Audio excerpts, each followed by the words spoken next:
Merci beaucoup, Carole. Merci de votre accueil et merci à tous ceux qui se sont connectés.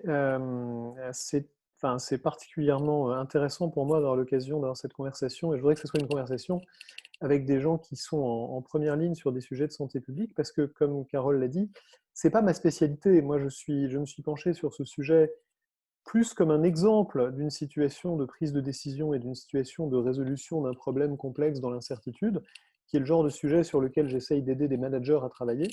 Et il se trouve qu'en me penchant dessus, il y a pas loin de 300 000 personnes qui sont allées regarder la conférence. Du coup, ça m'a obligé de me documenter un petit peu. Et donc, ce que je vais vous raconter aujourd'hui, c'est une partie de ce que je racontais il y a 2 mois sur en fait les biais cognitifs qui ont perturbé notre lecture de la situation au début de cette crise, mais je l'ai actualisé avec les biais cognitifs qui, peut-être, et l'avenir le dira, en tout cas je vais prendre le risque de m'exprimer là-dessus, les biais cognitifs qui perturbent notre lecture de la situation aujourd'hui et qui perturbent notre capacité à en tirer des leçons. Alors, quand je vais parler de ces différents biais cognitifs, l'esprit de cette conversation, c'est d'essayer de comprendre, et l'esprit de parler de biais cognitifs, c'est pas de montrer du doigt, c'est vraiment d'essayer de comprendre pourquoi des gens compétents, intelligents, bien intentionnés, motivés, qui travaillent dur et qui ont toutes les bonnes incitations, peuvent parfois prendre des décisions qui ne nous paraissent pas optimales. Et je ne dis pas que ça n'ait pas été le cas ici, je ne dis pas que ça a été le cas ici, qu'il y a eu des décisions sous-optimales. Je ne critique rien ni personne. Mon objectif n'est pas du tout de montrer du doigt. Mon objectif est de mettre en évidence les manières dont nous tous, nous pouvons parfois, et de manière relativement prévisible, être induits en erreur par ces choses qu'on appelle des biais cognitifs. Et donc je vais vous en donner un certain nombre d'exemples, à la fois sur l'avant, c'est-à-dire pourquoi est-ce qu'on a mis un petit peu de temps à prendre conscience de cette crise, le pendant, dans lequel nous sommes encore un peu, et le après, qui concerne les leçons qu'on en retiendra. Pendant toute cette conversation, enfin pendant toute la première partie de cette discussion, qui ne sera pas une conversation, mais où je vais parler tout seul, ce qui est un exercice auquel on finit par s'habituer pendant le confinement, hein. Mais je vais essayer de parler une petite demi-heure, pas plus. Et pendant tout ce temps-là, si vous avez des questions ou des observations ou des choses que vous voudriez partager avec moi et avec le groupe, je vous invite à utiliser le chat, c'est-à-dire la fonction converser, je crois, dans la version française de Zoom. Et Carole, si j'ai bien compris, se fera votre porte-parole et modérera en regroupant les questions, ce qui m'évite d'avoir à regarder toutes les questions en même temps que je parle, ce qui est compliqué. Et je crois que Carole donnera également la parole aux gens qui veulent réagir, et on aura largement le temps de faire ça, parce qu'encore une fois, je vais essayer de ne pas parler plus d'une demi-heure. Alors, pour commencer, donc, l'avant, qu'est-ce qui nous a pris si longtemps? Pourquoi est-ce que on a mis, semble-t-il, tellement de temps à se rendre compte qu'on était dans une situation particulièrement problématique et exceptionnelle? En fait, ce qui est paradoxal dans cette affaire, c'est que tous les spécialistes des sciences cognitives, et moi avec eux, euh, avaient tendance à dire, pendant la première partie de cette crise, que quand même, il ne fallait pas s'en faire une montagne et qu'il était probable qu'on soit en train de surestimer le risque parce que, n'est-ce pas, ce que tous les experts de la perception des risques vous disent, c'est qu'on a tendance à surestimer les risques qui concernent des dangers très visibles, très saillants, même quand ils sont à très faible probabilité. C'est pour ça que beaucoup de gens ont peur des accidents d'avion, ont peur du terrorisme, ont peur des accidents nucléaires, alors que ce sont des phénomènes bien sûr très graves et très visibles quand ils se produisent, mais qui ne concernent qu'une toute petite proportion de gens, heureusement. Et cette observation a conduit beaucoup de spécialistes des sciences cognitives, en février et même encore en mars, à dire le coronavirus, c'est l'exemple type de la chose qui nous fait plus peur qu'il ne devrait nous faire peur. C'est même à cause d'un biais cognitif, écrivait mon ami Cass Sunstein, qui pourtant n'est pas un débutant et qui est l'un des meilleurs experts des sciences comportementales au monde. C'est probablement un biais cognitif qui nous fait paniquer sur le coronavirus parce que nous surestimons grandement la probabilité qu'il nous touche. Alors, ce qui est très intéressant dans cette erreur commune des gens qui s'occupent de diagnostiquer les erreurs communes, le paradoxe est là, c'est qu'il y a une leçon dedans, qui est une leçon d'humilité pour nous tous, et pour moi le premier, qui est que c'est pas parce qu'on a observé un biais, c'est pas parce qu'on a observé une erreur de direction connue, qu'on peut en conclure que l'erreur est en train de se produire dans cette direction-là. Parce que rien ne garantit qu'il n'y ait pas d'autres biais qui nous fassent commettre une erreur dans le sens inverse. Et dans le cas de l'espèce, il n'est pas difficile de voir au moment où on a cette conversation, et encore moins a posteriori, j'en conviens, mais il n'était pas difficile de voir à ce moment-là qu'un certain nombre d'autres biais nous poussaient à nous tromper dans le sens inverse, c'est-à-dire dans le sens de sous-estimer la gravité de la situation. On peut sous-estimer aussi des risques importants. Pourquoi? D'abord, on peut sous-estimer des risques importants quand on les cadre mal, quand on a le mauvais modèle mental pour les appréhender. On se rappelle que beaucoup de gens, et en particulier beaucoup de médecins, nous disaient au début de l'épidémie que franchement, c'était une grippette. Et que, comme disait ici Christophe Prudhomme, à qui je ne jette pas la pierre personnellement, mais il est représentatif de beaucoup de gens à ce moment-là, on est un certain nombre de penser que la surréaction des politiques risque d'être plus grave que la maladie, comme elle l'avait été, souvenez-vous, à l'époque de la... Enfin, elle n'avait pas été plus grave, mais on leur avait reproché leur surréaction à l'époque de la grippe H1N1. Il est intéressant de constater que les pays d'Asie, au même moment, ne réagissaient pas de la même manière parce qu'ils n'avaient pas le même modèle mental. Notre modèle mental, c'est celui de la grippe. Le modèle mental des Asiatiques était celui du SARS. Et donc, là où eux se disaient ça a l'air moins grave que le SARS, mais c'est quand même une sorte de SARS. C'est quand même dans cette case-là qu'on le met. Notre modèle mental nous dit qu'il faut traiter ça comme un SARS, donc il faisait très attention. Nous, on se disait, au fond, ce n'est rien de plus qu'une petite grippe, comme le disait cette plaisanterie visuelle que j'ai trouvée assez amusante. Ce n'est rien de plus qu'une petite grippe, et donc il ne faut pas surréagir. Bien sûr, c'est un petit peu plus violent qu'une grippe, mais c'est quand même dans la catégorie grippe. Ça, cet effet de cadrage, ou ce biais de modèle mental, comme je préfère l'appeler, peut nous conduire à sous-estimer un risque quand on le range dans la mauvaise catégorie, tout bêtement. Olivier, Oui? je crois que vous avez oublié de partager l'écran, non? Pardon, je ne suis plus en partage d'écran. Non. Ah, excusez-moi, je croyais être en partage d'écran depuis un bon moment. Il fallait me le dire avant. Donc, je vous remontre le rien de plus qu'une petite grippe. Il n'y avait rien de très visuel avant. Hein. Ce que je vous ai dit résume l'histoire. Je vous ai dit que Cass Sunstein vous avertissait contre le biais cognitif qui vous fait paniquer sur le coronavirus, malgré ses grandes compétences, et que beaucoup de médecins, comme ici Christophe Prudhomme, disaient méfiez-vous de la surréaction des politiques. Voilà. Désolé de ce glitch, je pensais que l'écran était en partage. Donc le modèle mental que, en fait, chez nous c'est la grippe et on se focalise sur la grippe, nous a fait sous-estimer au début le problème. Autre chose qui nous a fait sous-estimer le problème, on n'est pas du tout câblé pour voir venir des courbes exponentielles. Quand on voit venir quelque chose comme ça, c'est le nombre de cas en France pendant les 20 premiers jours de l'épidémie, grosso modo, on tend à penser que la courbe va se prolonger comme ça, alors que, bien sûr, aujourd'hui, vous le savez, elle se prolonge comme ça. Ce qui est frappant dans cette affaire, c'est que on a l'impression que la courbe est plate au début et qu'ensuite elle s'accélère, mais bien sûr, vous savez, parce que vous avez tous vu, et dans vos études et dans tous les journaux depuis quelques semaines, des courbes utilisant, enfin des échelles logarithmiques, vous savez qu'en réalité, la croissance exponentielle, elle est exponentielle depuis le début, c'est-à-dire que si je zoome sur le début qui a l'air très plat, il est en fait le bloc du milieu ici qui a une forme rigoureusement exponentielle, et si je zoome de nouveau sur le début qui a l'air lui aussi très plat de cette courbe qui concerne les 12 premiers jours, il est lui aussi exponentiel. Le problème de ces exponentielles, c'est qu'au début, elles concernent des tout petits chiffres. Quand le nombre de morts, ici c'est le nombre de cas, mais quand le nombre de morts au début est de 1, puis 2, puis 4, puis 8, on dit, bah oui, enfin 8 morts en France, c'est quand même un grand pays, il n'y a pas de quoi fouetter un chat. En fait, on est face à une exponentielle et le 8 va devenir 16, puis 32, puis 64, puis 128, vous connaissez le problème. Donc, quand tout d'un coup, le 16 mars, Jérôme Salomon est sur France Inter et qui dit le nombre de cas double désormais tous les 3 jours, de manière à dire il faut se préoccuper du problème, on est en confinement. En fait, ça fait un mois que le nombre de cas double tous les 3 jours, simplement il double à des niveaux qui sont tellement faibles qu'ils n'inquiètent personne. Le problème est qu'on est sensible au nombre absolu et pas au rythme de doublement.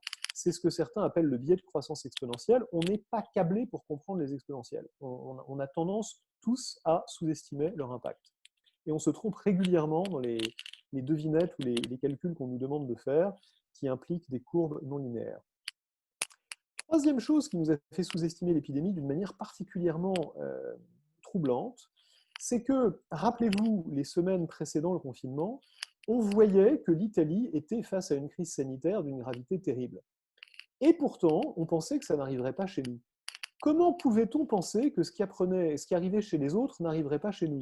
Comment, encore 15 jours plus tard et jusqu'à aujourd'hui, les Brésiliens peuvent-ils dire que c'est de l'hystérie de penser que ça va arriver chez eux et que eux sont différents? En fait, le biais qu'on a ici, c'est la tendance à penser qu'on est différent des autres. Et je l'associe ici avec un populiste, ce qui a tendance à vous faire penser que ça ne vous concerne pas, mais quand on disait pendant les 15 premiers jours de mars, ah oui, les Italiens, ils ont un vrai problème, mais bon, l'Italie, c'est quand même pas pareil. Les Italiens, bon, d'abord, la population est beaucoup plus âgée en Italie. C'est vrai, la population est un peu plus âgée, la démographie n'est pas exactement la même. Et puis, les Italiens ont beaucoup de familles multigénérationnelles qui vivent sous le même toit, donc les jeunes contaminent les vieux. C'est peut-être vrai, il n'est pas dit que ce soit un facteur important, mais c'est peut-être vrai. Et puis, les Italiens ont fait beaucoup d'économies sur leur système de santé, ils sont en moins bonne forme que le nôtre, et notre système de santé ne sera pas aussi compromis que le leur s'il doit faire face à la même crise. On a vu ce qu'il en était. Bref, si on cherche les différences, on va les trouver. Si on cherche les différences entre l'Italie et la France, on va en trouver. Et si on cherche des différences qui sont de nature à nous rassurer et à nous faire penser que ce qui arrive chez eux n'arrivera pas chez nous, on va en trouver. Et c'est ce qu'on fait. On pourrait tout aussi bien, et on devrait se dire que, au fond, si on réfléchit 2 minutes, il n'y a pas beaucoup de pays au monde qui sont plus comparables à la France que l'Italie. Et que si on cherche toutes les raisons pour lesquelles ce qui est arrivé en Italie devrait logiquement arriver chez nous peu de temps après dans les mêmes proportions, en fait, il y a beaucoup de raisons aussi. Mais on fait un raisonnement biaisé où on cherche systématiquement les raisons pour lesquelles on est différent et non pas les raisons pour lesquelles on est pareil. Ça, c'est le biais d'endogroupe et d'exogroupe, c'est-à-dire de mise à distance de gens qui ne sont pas pareils que nous. C'est le même biais qui nous fait être xénophobe ou raciste parfois. Ici, il est évidemment moins mal intentionné, il est même au contraire plutôt bien intentionné, mais le mécanisme est le même. Pour vous en donner un autre exemple, vous avez ici un grand intellectuel américain de réputation mondiale, Richard Epstein, qui écrivait sans hésiter au mois de mars qu'il n'y avait aucune chance que le système de santé américain soit aussi compromis que le système de santé italien, qu'il ne pensait pas qu'il y aurait plus de 500 morts aux États-Unis du coronavirus, chiffre qu'il a actualisé une semaine plus tard à 5000, en disant, excusez-moi, c'était une faute de frappe. Et évidemment, on en est, comme vous le savez, aujourd'hui à bien plus de 100 000 aux États-Unis, et qui trouvait toutes sortes de raisons pour lesquelles les pays qui avaient été durement touchés n'étaient pas comme les États-Unis. Par exemple, à Wuhan, la qualité de l'air est plus mauvaise et le taux la proportion de fumeurs est plus élevée qu'aux États-Unis. Il est tout à fait possible que ça soit vrai, mais si vous listez toutes les raisons pour lesquelles les États-Unis sont exposés à une épidémie, vous en trouverez aussi beaucoup. Et évidemment, ce n'étaient pas ces raisons-là que listait Epstein.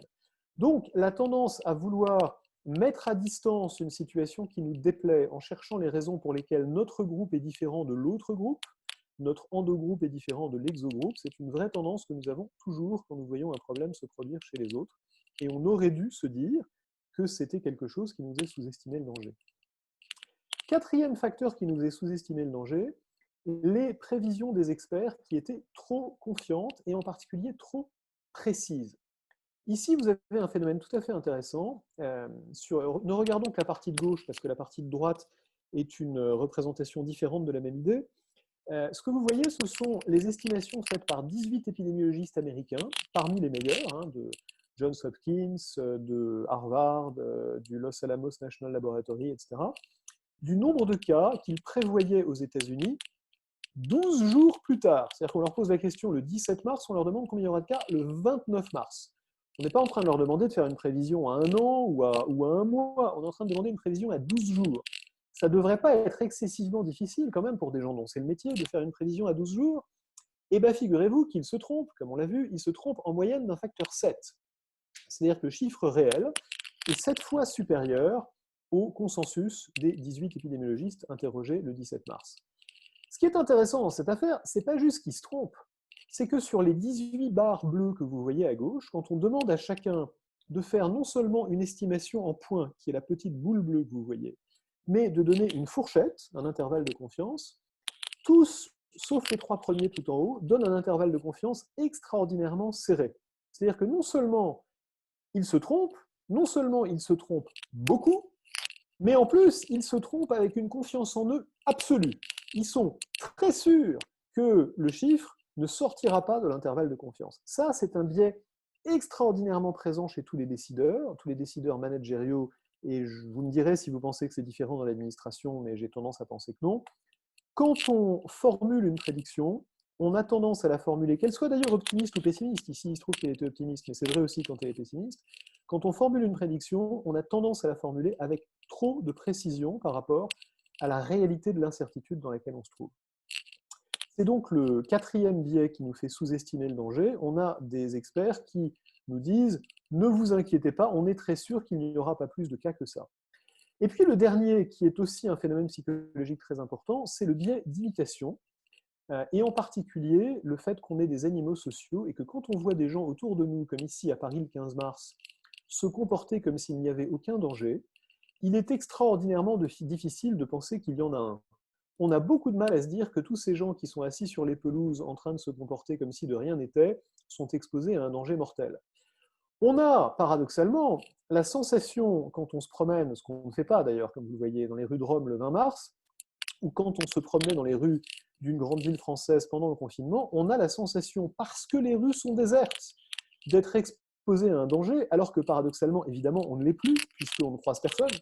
Mais la sensation de danger qu'on a vient de l'imitation du comportement des autres et non pas de la réalité du danger. La sensation de danger ou d'absence de danger dans la partie gauche de cette slide vient du fait qu'on voit plein de gens se comporter comme s'il n'y avait pas de danger. La sensation de danger dans la partie droite vient du fait qu'on voit plein de gens, ou précisément on ne voit pas les gens, on voit les gens terrés chez eux, et donc on pense qu'ils pensent qu'il y a un danger, et comme on pense comme eux parce qu'on est des animaux sociaux, et qu'on pense que tout le monde ne peut pas se tromper, on prend tout d'un coup conscience du danger.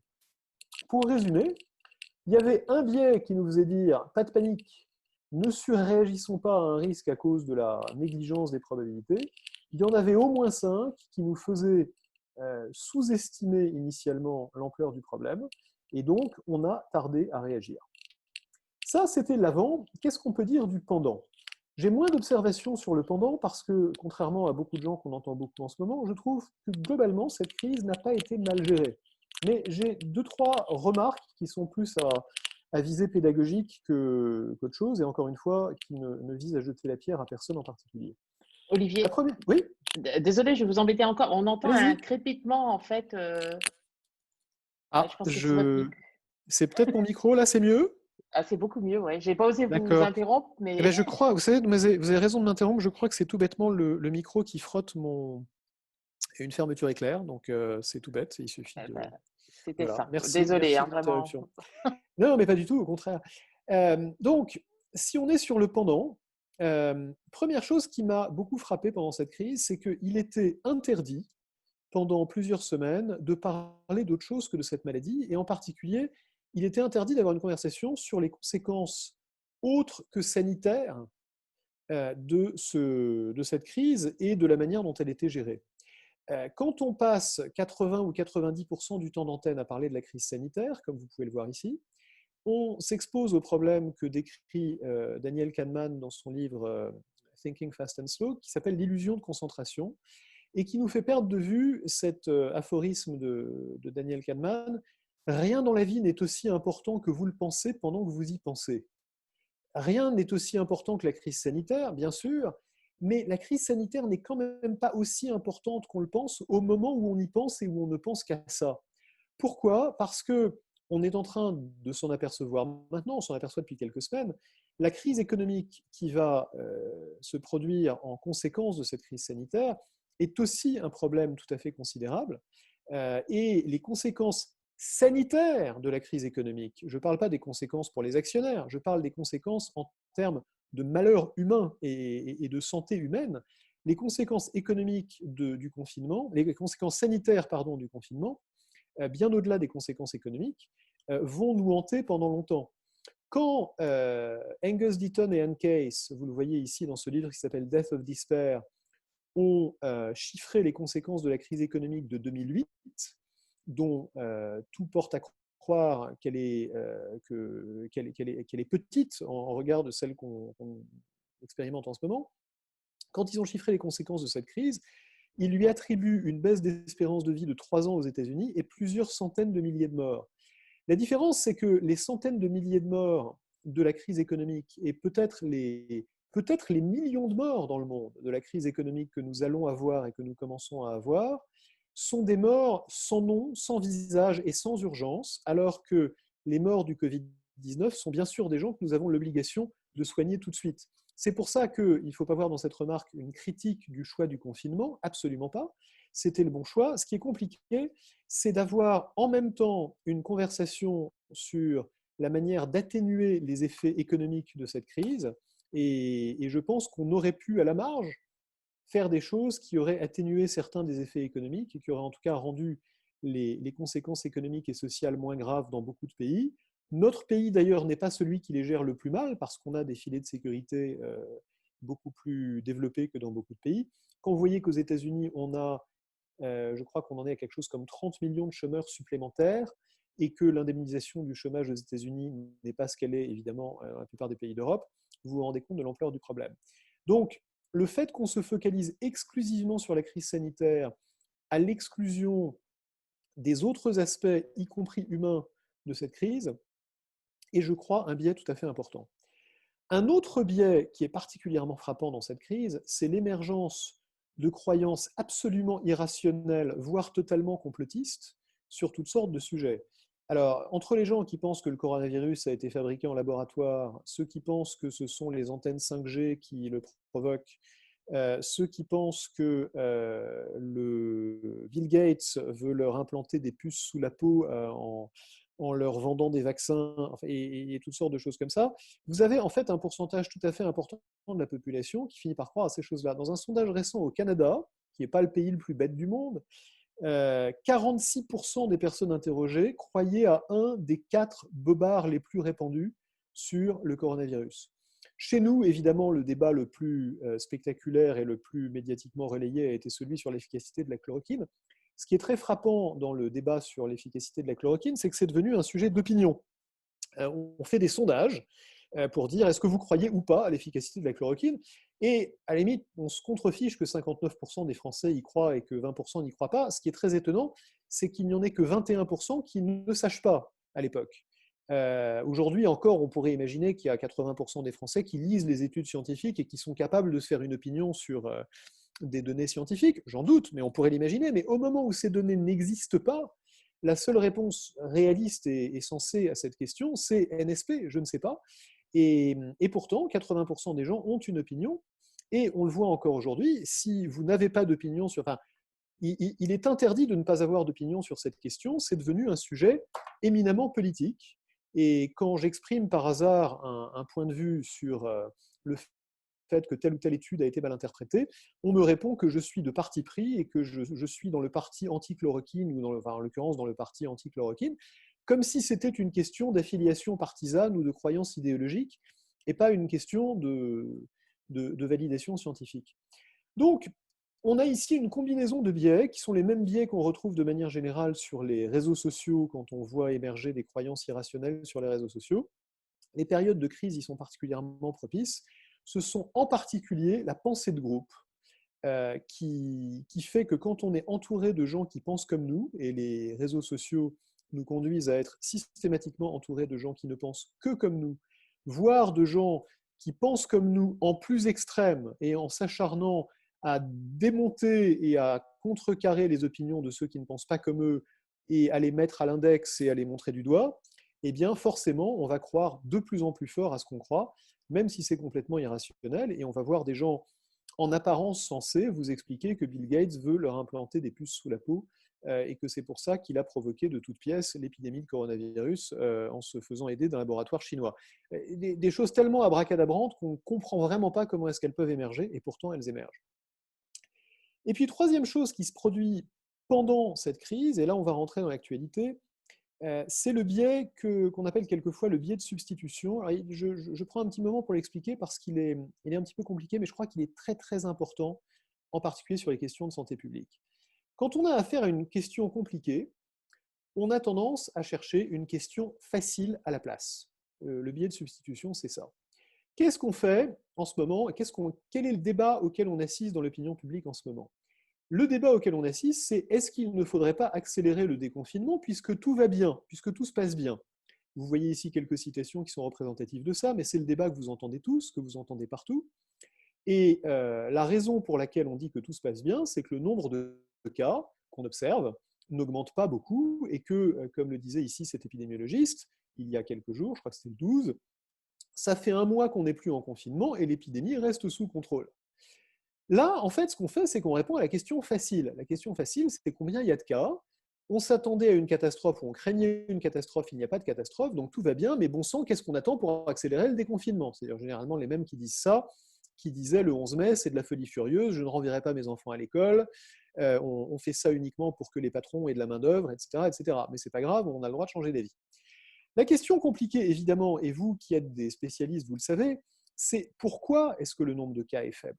Quelle est réellement la dynamique sous-jacente de l'épidémie? Et évidemment, les spécialistes l'analysent d'une manière très très fine, mais d'une manière très grossière, on peut l'analyser en se disant que le fameux R, le nombre de reproduction, c'est le nombre de contacts multiplié par la probabilité qu'on transmette le virus. Et la question qui se pose évidemment, c'est est-ce que le nombre de contacts est revenu à la normale? Si la raison pour laquelle l'épidémie ne reprend pas, c'est parce que la distanciation physique et les mesures barrières fonctionnent, que le fait de porter des masques, par exemple, nous protège très efficacement, à ce moment-là, formidable. Revenons à la normale, rouvrons les cinémas, rouvrons les théâtres, rouvrons les piscines, sous réserve de ces gestes de barrière, et rien ne devrait se produire. Malheureusement, on ne sait pas mesurer dans quelle mesure la réalité de la non-reprise de l'épidémie, c'est en fait le non-déconfinement, le fait que les contacts sociaux n'ont pas retrouvé leur niveau d'origine. Notez bien que ça ne serait pas compliqué de le savoir. Ça ne serait pas compliqué de mesurer quelle était pour une personne moyenne, en prenant un échantillon assez large, avec différents types de populations, etc. C'est une étude lourde, mais à l'échelle de tout ce qu'on a fait dans cette crise, pas énorme. Ça ne serait pas compliqué de savoir combien Olivier Sibony avait de contacts dans une journée de la première quinzaine de mars. Mettons qu'il en avait 100, ce qui est un chiffre qu'on voit régulièrement. Combien il avait de contacts pendant le confinement? Mettons qu'il en avait 5, ce qui est un chiffre qu'on entend aussi régulièrement. Combien il en a aujourd'hui? Moi, mon estimation personnelle, c'est que j'en ai certainement pas 100, j'en ai probablement quelque chose qui tourne autour de 20 si je suis passé de 100 à 100. Alors, mettons que je suis passé de 100 à 10, mon estimation personnelle sur mon cas personnel, c'est que je suis remonté à 20, mais pas du tout à 100. Pour plein de raisons, je suis toujours en télétravail, je ne prends pas les transports en commun, et beaucoup de gens font comme moi. Donc, si la raison pour laquelle l'épidémie n'a pas repris, c'est qu'il y a effectivement beaucoup de gens qui sont dans ce cas-là, en fait, malheureusement, les nouvelles ne sont pas bonnes du tout. Et il n'y a aucune raison de déconfiner plus vite. Si au contraire, c'est parce que la distanciation physique fonctionne, alors il y a toutes les raisons de déconfiner plus vite. Malheureusement, pour répondre à cette question-là, il faudrait s'être donné les moyens de le faire. Or, on préfère toujours répondre à une question facile qu'à une question difficile. Donc, on ne se donne pas les moyens de faire ça, qui aurait été relativement simple à mettre en œuvre d'un point de vue de suivi de l'épidémie, mais qu'à ma connaissance, on n'a pas suivi. On suit le R a posteriori, c'est-à-dire qu'on mesure le nombre de cas qui sont dans un cluster donné produit par les cas précédents. En tout cas, on essaye de le faire, mais on n'est pas en mesure de dire dans quelle mesure le R provient d'un déconfinement qui s'est produit ou qui ne s'est pas produit, et d'une transmission qui est moins rapide que prévu grâce aux gestes barrières ou plus rapide que prévu malgré les gestes barrières. Je ne sais pas si c'est à peu près clair, mais en tout cas, je voulais insister là-dessus parce qu'il me semble que c'est un problème d'actualité. Dernier point, et je vais être très bref là-dessus, sur l'après, je ne vais absolument pas faire de prévision parce que je crois que c'est un exercice qui est toujours difficile et particulièrement difficile en ce moment, mais je voudrais faire juste 3 remarques rapides. La première, c'est que dans une démocratie, comme heureusement la nôtre, il est très difficile que les comportements réagissent à la bonne vitesse par rapport à la vitesse d'une épidémie. Et ça, je crois que c'est un vrai problème de santé publique. Rappelez-vous, ici c'est la courbe du nombre de cas, rappelez-vous le sentiment d'urgence au moment où on annonce le confinement, il est encore très faible. On a encore beaucoup de mal le 12 mars à faire dire aux gens qu'il y a un problème, à tel point que des leaders de l'opposition qu'on considère comme des gens responsables, vous voyez ici Christian Jacob, quand on les consulte le 12 mars sur la question de savoir s'il faut reporter les élections prévues le 15, n'hésite pas à dire que ça sera un coup d'État d'utiliser la crise sanitaire pour éviter une débâcle électorale. On ne saurait mieux dire qu'on n'a pas un sentiment d'urgence. Tout d'un coup, le 19 mars, grosso modo, quand on a une centaine de morts par jour, alors qu'on en avait que 60 la veille, vous reconnaissez le doublement de l'épidémie, on a une prise de conscience qui tout d'un coup fait dire mais bon sang, pourquoi est-ce qu'on ne confine pas encore plus et encore plus fort? Et on voit arriver des tas de gens qui font des couvre-feux locaux pour accélérer le confinement et qui portent plainte contre l'inaction de l'État dès le 21 mars, quand même extraordinaire.